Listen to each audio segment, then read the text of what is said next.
Welcome back, Panther fans, to another episode of Panther Weekly. Cooper Weidenthaler, Ryan Thompson joining you today. No Tyler Cool. No, I think he's on assignment. He's working the polls, like the election polls. So we'll see. Hopefully he's got his other job right now, so he's in the thick of it right now. That's right. We're filling in, and we're very capable. Very capable fans.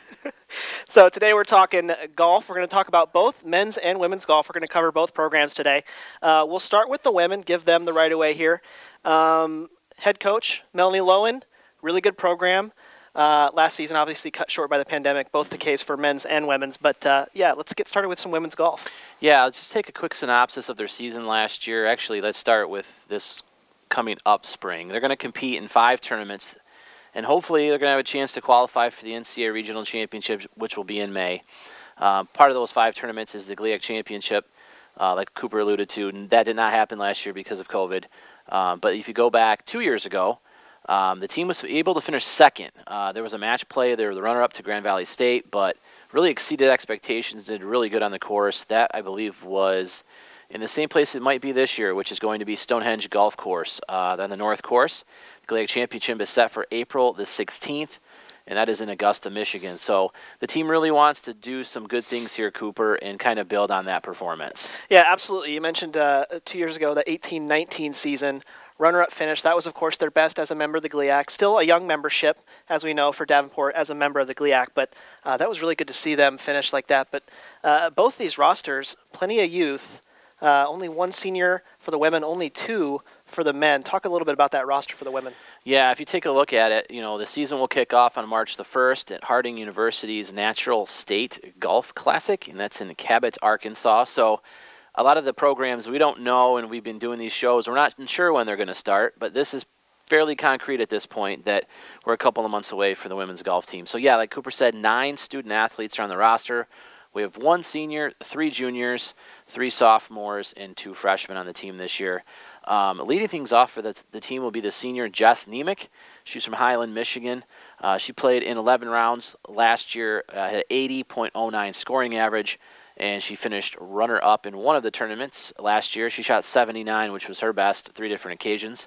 But one of the top golfers and someone to really keep an eye on would be one of the juniors, and that's Hannah Meloche. And Hannah and I and Coach Loughin will be having an interview here shortly after we conclude this segment. But for Hannah, from Windsor, Ontario, last year, in a remarkable year. She was the top returner, 77.55 scoring average. That tied for medalist honors. She did at the SVSU Fall Invitational last September. She also had 4 tournaments in the top 10 and was first team all GLIAC. So sky's the limit for her, and she'll talk a little bit about maybe some tweaks she's going to make to her game during the interview. So other than that, you also have Carly Hallberg from Muskegon, a junior, and then Serena Martinez from Midlothian, Texas. So we have someone from the Lone Star State here at DU. For Hallberg, she averaged 84.43 in 7 rounds last year, and Martinez played in 6 rounds, and she averaged 84.83. So, Cooper, the margin of error is very slim. If you can get a couple more strokes, if those girls can maybe average in the 82s, it does make a huge difference. Right, absolutely. Again, they haven't had a fall season to compete, but they have been able to practice, trying to get their development up and trying to get their technique right. But it'll be weird if they jump into a spring without that fall slate. That'll be really different for them, absolutely. Oh, yeah, for sure. And then you look at some of the sophomores on the team. You have Courtney Kaufman from Toledo, Ohio. You have Mia Corns from Clarkston, Michigan. And Natalie Samdahl is from right here in Caledonia. Kaufman did not record a round last year as a freshman, so we'll see if she can start to crack the lineup this year. Corns played in 9 rounds as a freshman, averages 81.22. And then Samdahl played in 11 rounds, and her scoring average is 82.36. So, 1 through 5, this team is pretty close in terms of scoring average, and let's see if some of those girls separate themselves from the pack this year. And they also have 2 freshmen, Asia Crosby from Las Vegas, Nevada, and Kelsey Malone, who is from Holly, Michigan. Crosby was a first-team All-Division IV in Nevada as a junior and senior. Malone set her school 18-hole record, and she was first-team All-Flint Metro as a senior. So that's kind of a quick rundown on the girls' team a little bit. And so let's take you right now. So I had a chance, again, to speak with head coach Melanie Loughin and then also with Hannah Meloche, and here is that interview. Hi, I'm Ryan Thompson, Assistant Athletic Director for Communications at Davenport University. And today we're talking women's golf. We have head coach Melanie Loughin, and we also have junior Hannah Meloche from Windsor, Ontario, Canada. First, we'll start with you, coach, in your 10th season here at DU. Your team carried the best GPA in the entire Division II last year. How proud are you of that accomplishment? Extremely proud. I think I'm still smiling about it. It was something we had all strived for. The last few years, we've inched closer and closer to that number one spot, and they just had a really great spring GPA that helped propel us up to first. So it was incredible, and I think we're trying to repeat again this year. So that's definitely our goal. Awesome. Hey, your team had competed 6 times last year before the pandemic hit. What did you see from the team in terms of improvement? Yeah, at the time, through those 6 tournaments, it was our lowest scoring average on record for our program. So obviously the best golf we had played. And so definitely a lot of momentum we had built up. We had a great spring break tournament, played really well down there in South Carolina, and we were looking to hopefully make our way into regionals in the spring last year. So the same 5 that we had going into that spring break tournament have returned. So I'm looking for us to be just as strong this year, if not stronger. Coach, when it comes to team culture, I know that's a buzzword that everyone loves to use. What does that mean to you? We've worked a lot on our team culture in the last few years. I think it's caring about others just as much as you care about yourself, putting what's best for them ahead of what's best for you. We talk a lot about that as a team, and just putting all you have into making our program the best it can be. Give us a little bit of a preview of your spring schedule. It's up on the website right now. Other than the GLIAC Championship, what other one tournament are you most excited about? Ooh, that's a tough question. I think personally, I'm excited about us getting back to the Saginaw tournament in Kentucky. We've played that course a few times. It's very playable for us. It suits our games really well. So, and that's kind of the first chance we'll see all the other GLIAC schools. So that kind of sets the tone for our spring. So it's probably the one I put a lot of importance on for sure. And the final question I have for you, you guys have been able to get out in the fall. You practiced this morning. I'm sure it was a little bit chilly for you guys, Yeah. but I'm sure you're tough and made it through. So what areas have you stressed in your team's game? Actually, this fall we stressed fun. We've made it just about getting to enjoy being together still. We've had that opportunity. There's a lot of negatives that have been out there, and we've just tried to focus on the positives, and we've just had a ton of fun. We've played a lot of golf, tried to do some inter-squad competition, stuff like that. I've gotten to play with them more than I normally would in a fall, so it's just been fun for us. Can you still beat him, Coach? Every once in a while, Jess Nemec did beat me yesterday. I have to go on record and say that. Oh, yes. But I give it a good run still, for sure. Good. Passing the torch a little bit. That's Yeah. good. Hannah, some questions for you. Again, thanks for joining me here today. What has your path been like in finding and eventually deciding to attend Davenport? Yeah, so when I was in my junior year of high school was when I can start talking to coaches. So I kind of wanted to stay not too far away from home. So for me, Michigan was definitely one of the number one states I was looking at. And I was looking at schools within the states and different women's golf programs. And I emailed Melanie. And then she emailed me back, and we emailed back and forth. And then I ended up coming to visit a few months later. And I really liked campus. I love the campus size. I love the dorms. Just loved everything about it, the small class sizes. And yeah, and then I committed later in the year, and yeah. Well, you've certainly made an impact early in your career. You were selected first team All GLIAC as a sophomore. That's quite an accomplishment. What did that mean to you? It meant a lot, especially with the season being cut off, because it was only based off 6 tournaments, not a full season. But it really meant a lot because my freshman year I got second team. So just to be able to improve, and because I personally felt like I definitely could have done a lot more. And so still to be able to do that, it just felt like a really good accomplishment. How difficult has it been for you to be away from your family in Canada since you returned to the campus for the fall semester? It's not the easiest. I FaceTime a lot. I won't be going home till Christmas break just because I have to quarantine for 14 days when I enter back into Canada. So I FaceTime them a lot.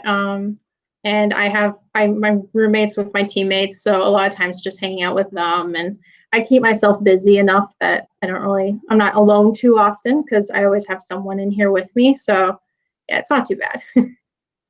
If there's one thing that you want to see the most improvement in your game before the start of the spring season, what would that be and why? Definitely my short game. I really want to work on my putting. I feel like that's definitely a part of my game that I feel like I can improve the most on. I've always felt like my long game has been really good. My driver's always been good. My irons have always been good. But I've always felt like my putting and my chipping is where I need to improve on. And I feel like my chipping has improved. So I feel like my next step is just to work on putting and see where I can go from there. Final question for you. Who was your role model on the golf course growing up? Well, I didn't start playing till I was 11. So for me, when I started watching, it'd be more like the Jordan Spieth era when he started getting really good. So I really liked watching him. I also have watched Brooke Henderson on the LPGA. I went and seen her in person play, and I think that she was really fun to watch, especially her being Canadian as well. So, and her being so young and being able to win a major, and yeah. Well, I'd like to thank both of you for joining me here today. It was good to catch up with you and to see you guys. I know it's not face-to-face, but at least through this video chat, so we appreciate your update. And for everything else about the women's golf program, you can visit dupanthers.com and follow us on social media by searching for DU Athletics. Welcome back. I'm really glad that I got to sit down with Coach Loughin and Hannah Meloche. And so right now, we will switch gears to the men's golf team. Cooper, what's some particulars for the men? Yeah, men's golf is under Joe Hatch. This will be supposed to be his second full season. In 2018-19, he was named the head coach late in that year. And then, of course, last season was his first year as head coach, and now in his second. But 4 of the 6 that played last year for the men are back, and those 4 were the top 4 scoring averages. So you return your top 4 players. Their highest finish as a team last season was 4th. That was at Wayne State twice. Wayne State hosted 2 of the tournaments that we competed in, and we got 4th in both of those. But overall, on the roster, you've got 9, just like the women, and that includes 2 seniors, a junior, and a sophomore. Those 2 seniors, Ryan TenBrink and Ryan Capilla. TenBrink out of right here in Grand Rapids, went to Kennewick Hills, and then Capilla, Frankfurt, Germany native, Rochester Adams High School. TenBrink, career best, 69 for 18 holes, finished second on the team with a 76.6 scoring average, shot 70 for the team best. That was at the Don Underwood Invite in September. Capilla, on the other hand, he led the team in scoring average, 76.5, and played all 13 rounds that the team competed. 72 was his best round. That came at the GLIAC North Invite, also in September. So those are the 2 seniors. Your junior is Brandon Bodis out of Avon Lake, Ohio. And Bodis played, again, just like Capilla, all 13 rounds, had a 78 scoring average, shot a 74 for a low round. That was 3 times. One sophomore, Noah Bridgman from Clarkston, Michigan. He averaged a 77.5. That was 3rd on the squad. So those are the players that competed last season, 4 of them. You've got 5 freshmen. We mentioned right in the opening, a very young roster for this team. And those 5 freshmen are Dominic Ciantar out of Brownston, Michigan, Tristan Ewolhin out of San Jose, California, Tyler Capsia out of Lowell, Michigan, Braden Nessman, who redshirted last year, his second season with the program, out of Avonlea, Saskatchewan, and Robert Starkey out of Ballito, South Africa. Nessman redshirted, as I mentioned, and placed first at sectionals at Avonlea 3 times. Ciantar, true freshman, named all-league at Gibraltar Carlson. That was twice, did that twice. Ewolhin shot a 32 for his lowest 9-hole score and led school to its first Central Coast section appearance. Capsia averaged a 39.3 for 9 holes and an 80.1 for 18 holes, was a 2-time MVP there at Lowell.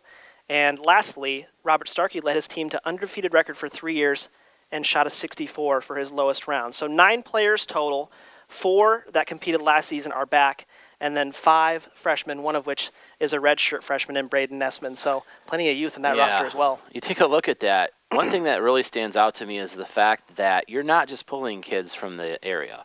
You do have a couple kids, Lowell You have TenBrink from Grand Rapids, but you're pulling kids from California, Saskatchewan, South Africa. So recruiting is everywhere, worldwide now, which makes it even more important for the coaches to get out there and watch different videos and experience some different things, because you never know where players are going to come from. Right. And they can also themselves recruit from those areas. So you get those players that momentum starts to pick up, maybe develop a pipeline a bit to some other places. But we had an interview. It was me, Joe Hatch, and senior Ryan TenBrink. And before we jump into that, Joe did talk a lot about recruiting those areas and how important that is. And we'll see what he has to say. But Coach Joe Hatch, Ryan TenBrink, and I had a nice little interview, and we're going to take you to that right now. Athletics. Today we're talking men's golf. I'm joined by the head coach, Joe Hatch, and senior Ryan TenBrink. Coach, start with you. Your journey as a Davenport coach has been anything but ordinary so far. You were named head coach mid-season, 2018-19. 2019-20, you didn't have a spring portion of your schedule because of the pandemic. And now, again, because of the pandemic, you haven't really been able to compete event-wise. Just talk about your journey so far and maybe what it's been like personally and what you've learned. Yeah, that's a great question. When I think about that, it doesn't feel that way for me, right? Because it's the only thing that I know. So it doesn't seem strange to me. But like when you think about that way, it has been a very, unique start to my head coaching journey. I tell you what, I talk to my players about this stuff. They teach me these same kinds of things that when you get in some uncomfortable situations and you kind of persevere, you just get stronger, builds character. So I guess that's kind of the mantra that I'm trying to use regarding some of these different things that we're tackling. But it's not just about what I'm doing. The team does everything with me too. So it really is a team effort that hasn't made it feel so strange. It's felt okay on my end. Yeah, absolutely. And I kind of mentioned there at the beginning, my first question, but yeah, you competed 6 times in the fall last season before the pandemic hit. In those 6 tournaments and in the practice between them, what did you see from your team in terms of improvement? Yeah, so we get better every single day, I think. I really do believe that. I challenge my guys to every single day try to get just fractionally better. And then when that starts adding up, you get a whole lot better. So we certainly have a more talented team. The skill sets on our team are deeper than they ever have been. We've got probably 8 guys that could get into our lineup at any time.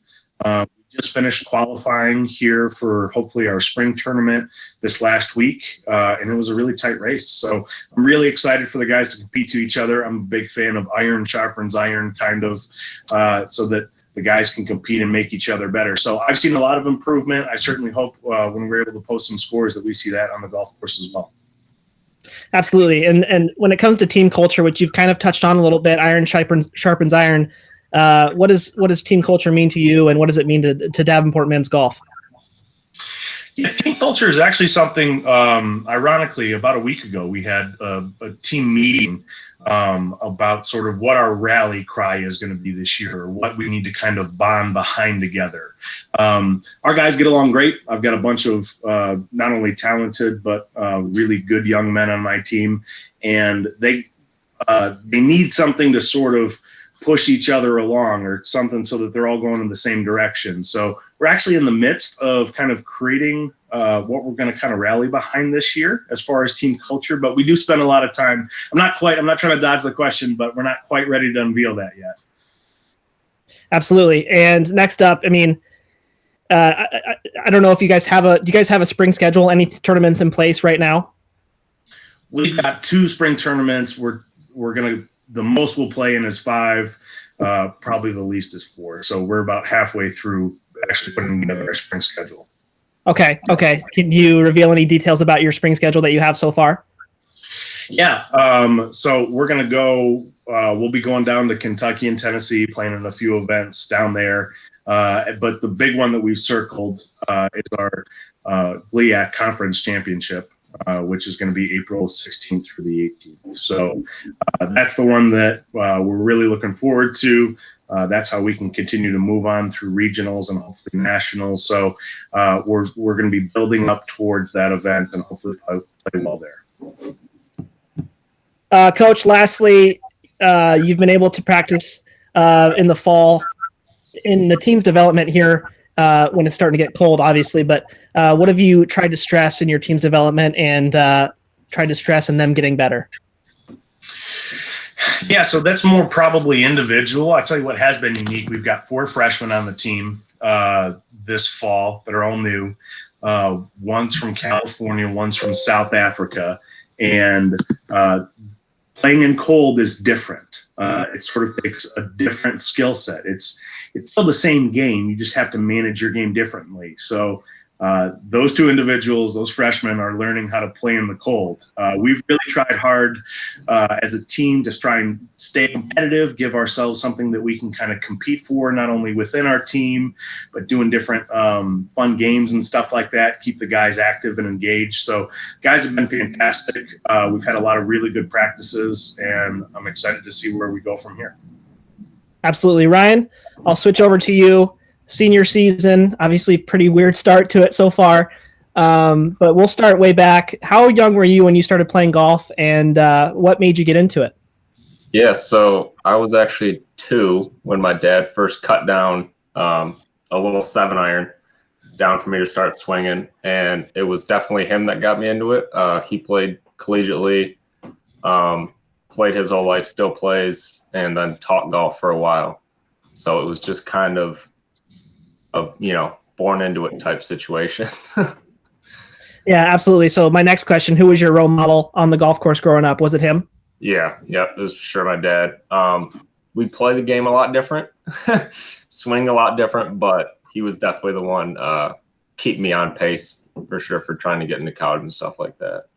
Yeah, absolutely. So you start early and you keep playing. At what point did you think you could play collegiately, and once you made that switch in your mind, what changed for you? Obviously, you probably had to work harder, probably had to dedicate more time to it, but at what point did it kind of click, I can maybe do this long term? I would probably go my junior season of high school. I won a regional tournament, which then brought me into state and placed decently at state, and I think that was kind of where it clicked. I'd never really thought it before. Obviously played all 4 years on varsity, but that's still, a lot of people do that. But then it clicked, and kind of senior season, it went and got fitted for better golf clubs and stuff like that, put in more time in the summer and just kind of focused harder. And then obviously I knew I had to put the scores together to send out to schools. So it just it made senior season a little more pressure, but it was kind of added a more fun element to it, knowing that I was putting together a resume and then got together with my coach and sent out stuff to different schools. And so it was a fun process, but it definitely made my senior year a little bit different. Yeah, absolutely. And you're from Grand Rapids, so Davenport's not a very long hike for you. So you touched on it a little bit, but trying to get your scores out to schools and trying to build that resume when you were in high school. So what was that recruiting process like as a whole, and why was Davenport your final choice? Why did it come down to being a Panther? Yeah, so it wasn't too bad. I didn't really want to move. Out of state never really appealed to me. So I sent it out to kind of the major schools around us. And then I started looking more into actual schooling wise. And DU has the major I like. I'm in accounting fraud, and not a lot of schools offer that. So it kind of came down to, I like their golf environment. I came out and played around with them. And then they had the major I liked, and it just kind of set up perfectly. But the recruiting for DU was kind of odd. I actually got recruited at Maple Hill, which is a golf fitting place. Dan Moulton worked there at the time and kind of recruited me out of a simulation hitting stall. I was just hitting, and I was like, oh, I sent you guys something. He must not have seen it. But I sent him something, and he didn't see it, but he saw me swinging and ended up recruiting me from there and not from what I sent him. So it was kind of a weird situation for me, but it all worked out. Yeah, absolutely. Last question. If there's one thing you want to see the most improvement in your game specifically before the start of the spring season, what would it be and why? It'd have to be at greens. I get up and down a lot. It's kind of how I've always played. Good with a wedge and good with a putter, but I got to hit more greens, especially like you said, we got a lot of good freshmen coming up. So I can't really coast into any qualifiers, even as a senior. It's very well known, everybody gets a shot. So definitely got to improve my iron game, and hopefully I can sharpen it up enough. Absolutely. All right. Well, that'll do it for Joe and Ryan. Thank you guys for joining us. Until next time, we'll see you. Thank you, Cooper, for that interview with those gentlemen. And that'll basically conclude the show for today. We'd be remiss if we didn't mention the numerous sponsors that help make this university run in the athletic department. Among those are J&H Family Store, Chick-fil-A, Uccello's. Can't mention Uccello's without the pizza puffs. That's in shout out to Tyler. Absolutely. Watching at home, I'm sure, this week. Schneider Tire, Lake Michigan Credit Union, and Adidas, the official outfitter for Davenport Athletics. Again, that'll wrap it up for this episode. Catch us next week for another episode of Panther Weekly.